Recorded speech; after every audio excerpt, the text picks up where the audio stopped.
Bueno, buenos días. Hi, good morning and welcome. Third day. Thank you for participating, for joining us. A great pleasure to talk about the .NET platform and the state of the art. A special moment because only 2 weeks ago a new version was released. Every November, since the last 4 years, we had a .NET conference organized by Microsoft with the community. They present the version and so on. But I will make a parenthesis because the names are very similar and we may get confused. .NET Framework is a traditional framework that's been going on for 20 years. It allows us to have applications that run in Windows.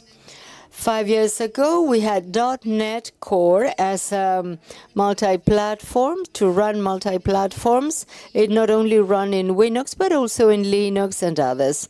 And it's called like that until we get to version 3.1, which started being called .NET. And it is here where we have the evolution, and this is what my presentation will be about. A new version has just been released, .NET 8, and like number 6 is long-term support. It's going to have a 3-year official support by Microsoft. The white ones have a shorter support of a year and a half. And version 9 is on its way. .NET is open source. The sources are in GIFA, and there is a branch in development for version 9, which will be released on November 15 next year. We have followed this evolution close by, and this is for .NET 6 applications. And for this version that was released, we will support in U7, which is going to be released in the coming weeks. Why did we skip number 7 and went straight into 8? Because it's an LTS version, that is to say we'll get long-term support. And because number 6 already still has active support. But we have tried .NET 7. Nevertheless, we have studied all the versions 7 and now 8. Because there are many changes, improvements, we've been studying them very carefully, especially changes in terms of compatibility to see how we could solve them. So going from U6 to U7 shows no surprises. So we have tried to solve this at the level of the generators. So, as in the keynote, they mentioned this is the best time. This is the time for .NET. Version 8 is the best so far. Not just because of its momentum, because it's still growing, but because the platform evolved and grew. And the acceptance by the industry is huge, with over 53,000 members that contribute somehow to the open source code. And also because it has ancillary benefits for the GeneXus applications. And of these many, I chose a few that are key, and they appear in all applications that we generate, just to show you something specific. In 3 areas. First, adherence to industry standards. It's always aligned with whatever happens at the level of industry. Then performance has been enhanced in many cases, and they may affect any program. And the fact that they have been strengthening all that has to do with a secure code and its quality. To show this, I'll show a scheme of how the architecture takes place. We have the IDE. that generates a set of projects and sources that are compiled with a green system of .NET, and they create these lines that are generated. Then we have the standard libraries or classes, which is a group of sources that are published, open source, distributed like cloud packages, and they act as intermediate with the runtime of the .NET. All this runs together within the web server, wherever it is hosted, and all of that interacts with the client layer, which may be a web application, Ajax, or a native mobile application, or anything that consumes the APIs shown here. So the first standard I want to mention is HTTP3 as an evolution of HTTP 2 and 1. It improves the communication between client and server.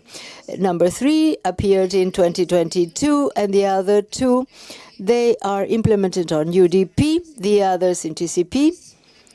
This is a protocol for encrypted connections, so it must be enabled, the site must be enabled, and it improves the speed of the first request or connection between client and server. It has less round trips in this first negotiation. So the first answer is faster, it's optimized for different scenarios, it solves scenarios for network transitions. If I'm moving a cell phone and I go from Wi-Fi to use LTE, that connection could break, but not in this case. Everything keeps on working and it's transparent for the user. I also optimize or improve the performance in environments where I have low network connectivity. It has some requirements, though, on the part of the server. For example, certain Windows versions are needed, and it requires a browser to support it. But today, the most widely used browsers have the support of HTTP3. There may be some issues to solve if there is a reverse proxy or a route that does not support this, but it's not a problem. In those cases, the kEPREL, the web server, will automatically detect that requirements are not met, and so it will go back to other protocols, and the user never finds out about this. So just to move to the last version of .NET, all of this is enabled in your application. At present, the service I have read says that 1/4 of websites have HTTP3, and one way of checking that is in the browser console. There is a column that says protocol. It should read H3. Otherwise, it would say H2 or H1. So let's move on with the standards. Apart from HTTP3, I want to mention another one that we use more and more. And this connects to the APIs. In almost all applications today, we have APIs, and this became very relevant. This Open API standard is very much a standard. It tells you how to catalog the APIs you expose. It's like a synthesis of how I should present them. Talk about the parameters, URL they respond to, and so on. This is not specific of the runtime of .NET, but it's part of the ecosystem that was presented in the last version, and we have also incorporated it in GeneXus. And we stand on the standard to provide a list of the APIs that I have generated in my application. So in the IDE, I will be able to see when I execute a menu development, I will find the APIs section and a list of all the APIs generated in my KB. Could be by country, to add, to update, to eliminate, not just see them, but expand them and test them. I can create a request to test them and get data with this button. we can see that it can be expanded. In this case, the API that gives you the country code, I enter the country code, I execute, and I test the API. It gives me a JSON called result with the data from that country. That's part of IDE. Well, now we'll go to another standard that has to do with telemetry. A few years ago, if we wanted to measure aspects of an application or measure loading times, request time, the length of a transaction, seeing whether it was available or not, requests per second, or errors occurring, we had to go to a product by third parties, like the application's performance management, or WMI, or the performance counters. But in many cases, we had to write code within the application to integrate with the APIs. So the code was connected to the product. That was where the industry said, what we really need is an intermediary between the application and monitoring. And they decided to have open telemetry as a set of semantic conventions that tell you how to deploy those data in an agnostic manner. So if I measure a Java or C# application, I can understand it. And the results can even coexist. The same things are read in the same terms. This is also incorporated in .NET 8, and it's very easy to activate this telemetry of certain objects or APIs because they are incorporated within .NET. Sabrina presented on this yesterday. It's online, and you can read more about it. Then we may have this type of panel where we incorporate all aspects of the application, all measurements that you may want to monitor in just one place, and in the same way, regardless of the platform you use. Now, I'll go and talk about performance. Even though there's a long list, because we went 2 steps up from 6 to 7, from 7 to 8, there are many, many new things. Some are low level, like handling streams, that have impact on any type of program, but I will refer to one in particular, because that's the backbone of communication between client and server, and that is the JSON server. Whether you have a web with Ajax or an Angular application, whatever you have, in the middle, you have data in a JSON format. So serialization is very much used in both ends. So whatever improvement we make here will improve the communication substantially. GeneXus has had this for many years, so we were using a third-party library to do that. About some versions ago, we incorporated a library as part of .NET, and it has the best performance of all libraries available for .NET. And it's been improved in version 7 and 8. So GeneXus is working to migrate to that library so as to achieve a better performance in terms of serialization. Regarding the other improvements, you will see that there are graphs that reveal that, and benchmarks that reveal that improvements were quite a lot. There were 2 steps taken in terms of improving performances that enhanced all the activities. So going from 6 to 8 is a substantial win-win situation. Regarding security, there is someone that plays a role that is getting more and more important. QL is a Microsoft tool that uses Kilha to detect vulnerabilities in the code. It analyzes static code, and it allows us to detect vulnerabilities, the points that may cause security risks.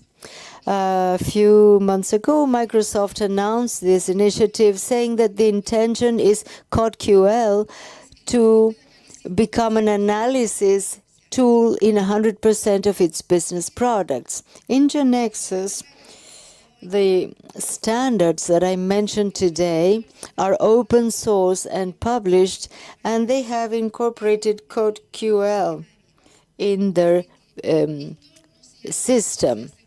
So this is not something that we do once in a blue moon, but it's a constant. As we have a continuous integration, we have continuous security. So any change we do here will trigger the validation, so that we can detect as soon as possible any vulnerability, and this will get to the overall application. This code shows a new feature.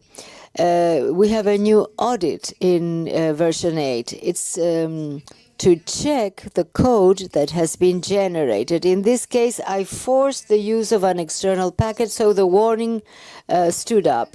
It checks that all dependencies we use directly or indirectly are not vulnerable. If it finds vulnerability, there will be a warning in the output. That check is done in the cloud database, so it's a live check, something that, well, I get no warning, but perhaps in the future I will. And then we have a system of hot fixes, and in the case of external objects, we can update the object, and in order to increase these warnings. Now, there are several things here that we've done and that are going to be in U7, but there are more functionalities than those shown and that we are studying to include in the generator. One of them is native AOT. It's a deployment model that's new. In order for a binary is smaller and can be uploaded more quickly. It's a change in the compiler so that instead of creating a binary that has an intermediate code and that when executing it goes to a machine code, the compiler can create a binary with a machine code optimized for the runtime. It's going to be executed, so it's going to be executed faster. And that process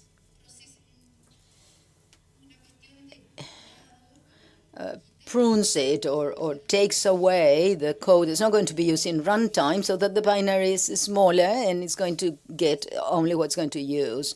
We are studying it better because there are some considerations to be taken into account in relation to reflection and the load of the binary code. In the second place, I've just talked about open telemetry, but there are cases where we want to go into further detail and we want to go to the logs. We want to see enriched logs in order that we want to see them in relation to a context. If I have a log just as like this one where I have interlinked messages, now the interesting thing here is to see them linked to a certain user, to a certain request. Out of those lines, I would like to see which correspond to request or which are a property set by the program.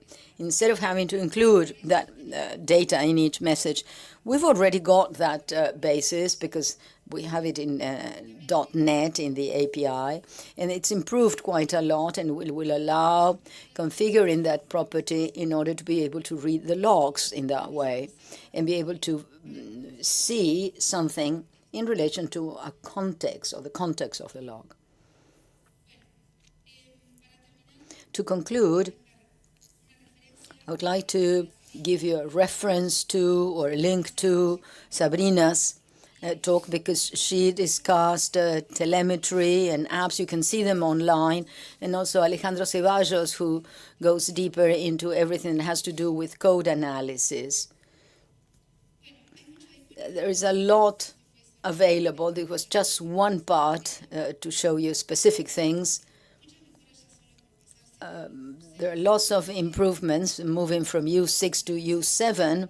You're going to have a potential advantage there. And so I'd like to thank you for your time and for your feedback, and also for the constant contribution that we get from the community. And would like to invite you to move on to U7. Any apps that are still in the sprain board, you can find a solution in U7, hopefully. Thank you.